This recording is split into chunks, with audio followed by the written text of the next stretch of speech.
નમસ્કાર મિત્રો, દેશ અને દુનિયાના સુપરફાસ્ટ સમાચારમાં તમારું સ્વાગત છે। સૌથી મોટા સમાચાર સામે આવી રહ્યા છે પાકિસ્તાનથી।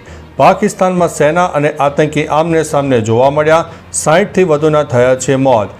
પાકિસ્તાનના ખૈબર પખ્તુનખ્વા પ્રાંતમાં 10થી 13 સપ્ટેમ્બર વચ્ચે થયેલી ઝપાઝપીમાં 19 સૈનિકો અને 45 આતંકવાદીઓના મોત થયા છે।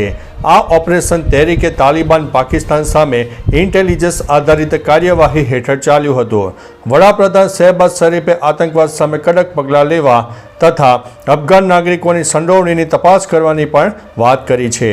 મિત્રો, અન્ય મહત્વના સમાચારની વાત કરીએ તો આજથી ગુજરાતમાં ફરીથી વરસાદનો જોર વધશે। હવામાન વિભાગની આગાહી મુજબ હવે ધીમે ધીમે વરસાદનું જોર વધશે। દક્ષિણ ગુજરાતના 5 જિલ્લા સુરત, ડાંગ, નવસારી, વલસાડ, તાપી અને કેન્દ્ર શાસિત પ્રદેશોમાં ભારે વરસાદ પડવાની સંભાવનાને કારણે યલો એલર્ટ આપવામાં આવ્યું છે। આગામી 6 દિવસ સુધી ગાજવીજ સાથે હળવાથી મધ્યમ વરસાદની આગાહી છે। માછીમારોને દરિયો ન ખેડવા માટે સૂચના આપી દેવામાં આવી છે। મિત્રો, અન્ય મહત્વના સમાચારની વાત કરીએ તો અંકલેશ્વરમાં કેમિકલ કંપનીમાં ભીષણ આગની ઘટના બની। અંકલેશ્વરની પાનોલી ઔદ્યોગિક વસાહતમાં આવેલી સંઘવી ઓર્ગેનિક્સ કંપનીમાં વહેલી સવારે ભીષણ આગ ફાટી નીકળી। કેમિકલ કંપની હોવાથી આગે જોતજોતામાં વિકરાળ સ્વરૂપ ધારણ કર્યું। આગના કારણે થયેલા ધડાકાથી આસપાસના 5 ગામોમાં ભૂકંપ જેવા ઝાટકા અનુભવાયા અને સ્થાનિકોમાં નાસભાગ મચી ગઈ। 10થી વધુ ફાયર ફાઇટરો ઘટના સ્થળે પહોંચીને આગને કાબૂમાં લેવાનો પ્રયાસ કર્યો હતો। મિત્રો, અન્ય મહત્વના સમાચારની વાત કરીએ તો શાહરૂખના આ ગીત પર 7 કરોડ રૂપિયા ખર્ચાયા છે। ફિલ્મ દિગ્દર્શિકા ફરાહ ખાને શાહરૂખ ખાનની દિલવાલે વિશે મોટો ખુલાસો કર્યો છે। તેણે કહ્યું છે કે ફિલ્મના ગેરુઆ ગીત પર 7 કરોડ રૂપિયા ખર્ચાયા છે કારણ કે આઇસલેન્ડ સૌથી મોંઘી જગ્યા છે। અમે ત્યાં તે ગીત પર ફક્ત 2 લોકો સાથે શૂટ કર્યું હતું, આટલા પૈસા ખર્ચાયા હતા। 2015માં રિલીઝ થયેલી આ ફિલ્મને ખૂબ જ પસંદ કરવામાં આવી હતી। તેણે વિશ્વભરમાં 376 કરોડથી વધુની કમાણી કરી છે। મિત્રો, અન્ય મહત્વના સમાચારની વાત કરીએ તો બોગસ ખેડૂત કૌભાંડનો મોટો પર્દાફાશ થયો છે। અમદાવાદના એક જ પરિવારના 12 સભ્યોએ બોગસ ખેડૂત બનીને કરોડો રૂપિયાની જમીનો ખરીદી હોવાનું કૌભાંડ સામે આવ્યું છે। આ મામલે ખંભાત પોલીસે ગુનો નોંધીને વધુ તપાસ હાથ ધરી છે।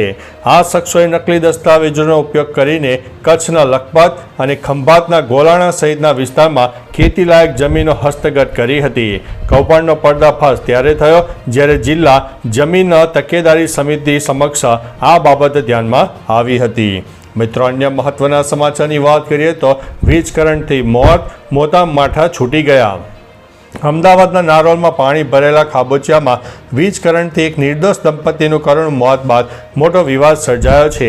આ દુર્ઘટના માટે જવાબદાર મ્યુનિસિપલ કોર્પોરેશન અને વીજ કંપનીના મોટા અધિકારીઓને બચાવવાનો કારસો સર્જાયાની ચર્ચા છે। ગુનામાં માત્ર નાના કર્મચારીઓ અને કોન્ટ્રાક્ટરોને જ આરોપી બનાવાયા છે, જ્યારે મુખ્ય જવાબદારોને છાવરવામાં આવ્યા હોવાનું મનાય છે।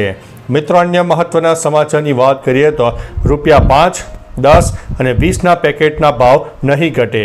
કેન્દ્ર સરકારે બિસ્કિટ, સાબુ, ટૂથપેસ્ટ જેવી રોજિંદી વસ્તુઓ પર GST ઘટાડ્યો છે, પરંતુ ₹5, 10 અને 20 રૂપિયાના નાના પેકેટની કિંમતો યથાવત રહેશે।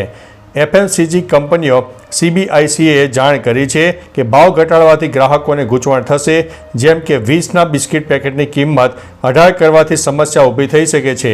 તેના બદલે કંપનીઓ તેની માત્રામાં વધારો કરશે, જેથી GST ઘટાડાનો લાભ ગ્રાહકોને મળે। નાણાં મંત્રાલય સમગ્ર પ્રક્રિયા ઉપર નજર રાખી રહ્યું છે। મિત્રો, અન્ય મહત્વના સમાચારની વાત કરીએ તો ઇન્ડિગોનું વિમાન દુર્ઘટનામાંથી માંડ બચ્યું। ઉત્તર પ્રદેશના લખનઉ એરપોર્ટ પર ઇન્ડિગોનું વિમાન ટેકઓફ સમયે અચાનક રોકાઈ જતા મોટી દુર્ઘટના ટળી છે। વિમાન ટેકઓફ કરવા માટે રનવે ઉપર દોડતું હતું ત્યારે જ પાયલટે સમય સૂચકતા વાપરીને તેને રોકી દીધું। વિમાનમાં 151 જેટલા મુસાફરો હતા, જેમાં સમાજવાદી પાર્ટીના નેતા ડિમ્પલ યાદવનો પણ સમાવેશ થતો હતો। તમામ મુસાફરો સુરક્ષિત રહ્યા છે અને તેમને અન્ય ફ્લાઇટ દ્વારા દિલ્હી મોકલવામાં આવ્યા હતા। મિત્રો, અન્ય મહત્વના સમાચારની વાત કરીએ તો મહેસાણામાં સલ્ફર પ્લાન્ટમાં 2 શ્રમિકોના મોત થયા છે। મહેસાણાના APN સલ્ફર પ્લાન્ટમાં મોડી રાત્રે આગ લાગતા 2 શ્રમિકોના કરુણ મોત થયા છે। ઘટના સ્થળે પહોંચેલી ફાયર બ્રિગેડની ટીમે આગ ઉપર કાબૂ મેળવ્યો હતો। હાલ પોલીસ દ્વારા મૃત્યુનું ચોક્કસ કારણ જાણવા માટે તપાસ ચાલી રહી છે, જેમાં શ્રમિકોનું મૃત્યુ થયું છે કે અન્ય કોઈ કારણસર તે સ્પષ્ટ થશે. અન્ય ઈજાગ્રસ્તોને સારવાર માટે હોસ્પિટલમાં ખસેડવામાં આવ્યા છે. મિત્રો, અન્ય મહત્વના સમાચારની વાત કરીએ તો થરાદમાં પશુપાલકોનો ડેરી સામે હોબાળો. થરાદના વડાવદર ગામે પશુપાલકોએ ડેરી સામે હોબાળો કર્યો છે. ડેરીના ચેરમેન અને સભ્ય પર ગેરરીતિ અને મનમાનીના આક્ષેપો કરીને પશુપાલકો ધરણા પર બેઠા. તેઓએ માગણી કરી કે સાધારણ સભા ભરીને પશુપાલકોને યોગ્ય નફો અપાય. પશુપાલકે ચેતવણી આપી છે કે જો ન્યાય નહીં મળે તો તેઓ ડેરીને તાળા મારી દેશે. આંદોલનથી વિસ્તાર પર દૂધ ઉત્પાદન ઉપર અસર થવાની શક્યતા છે. મિત્રો, અન્ય મહત્વના સમાચારની વાત કરીએ તો હરિદ્વાર અર્ધકુંભ 2027ની તારીખો જાહેર. 3 શાહી સ્નાન સાથે નવો ઇતિહાસ જોવા મળશે.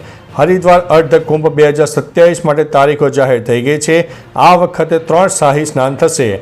6 માર્ચે મહાશિવરાત્રિ, 8 માર્ચે સોમવતી અમાસ અને 14 એપ્રિલે વૈશાખી છે. વૈશાખીના દિવસે મેષ સંક્રાંતિ સાથે અમૃત સ્નાન થશે. કુંભ મેળા માટે 82 નવા પદોની મંજૂરી મળી ગઈ છે, જેમાં સ્થાયી, હંગામી અને આઉટસોર્સિંગ ભરતી થશે. આ અર્ધકુંભમાં સાધુ, સંતો અને લાખો શ્રદ્ધાળુઓના આવવાની શક્યતા રહે છે. તો ચાલો મિત્રો, ફરીથી દેશ અને દુનિયાના સુપરફાસ્ટ સમાચાર લઈને મળતા રહીશો. ત્યાં સુધી અમને રજા આપશો. નમસ્તે.